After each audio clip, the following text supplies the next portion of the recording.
এক দেশে ছিল এক ছোট্ট গ্রাম। সেই গ্রামে থাকত একটি গরিব ছেলে, তার নাম ছিল রাহিম। রাহিম খুব ভালো মনের ছেলে ছিল। সে সব সময় অন্যকে সাহায্য করত। একদিন রাহিম জঙ্গলের পথে হাঁটতে হাঁটতে একটি আহত পাখি দেখতে পেল। পাখিটির ডানা ভেঙে গিয়েছিল। রাহিম পাখিটিকে বাড়িতে নিয়ে এসে যত্ন করে সুস্থ করে তুলল। কয়েকদিন পর পাখিটি পুরোপুরি ভালো হয়ে গেল। পাখিটি উড়ে যাওয়ার আগে রাহিমকে বলল, তুমি আমাকে বাঁচিয়েছ, তাই আমি তোমাকে একটি জাদুর উপহার দিচ্ছি। তারপর পাখিটি রাহিমকে একটি ছোট সোনার বীজ দিল। রাহিম সেই বীজটি বাড়ির পাশে মাটিতে লাগাল। কয়েকদিন পর সেখানে একটি আশ্চর্য গাছ জন্মাল। সেই গাছে সোনার ফল ধরতে লাগল।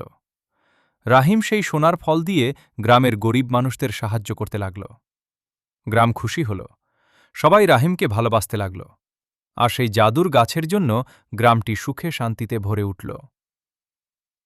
শিক্ষা: ভালো কাজ করলে একদিন তার ভালো ফল অবশ্যই পাওয়া যায়।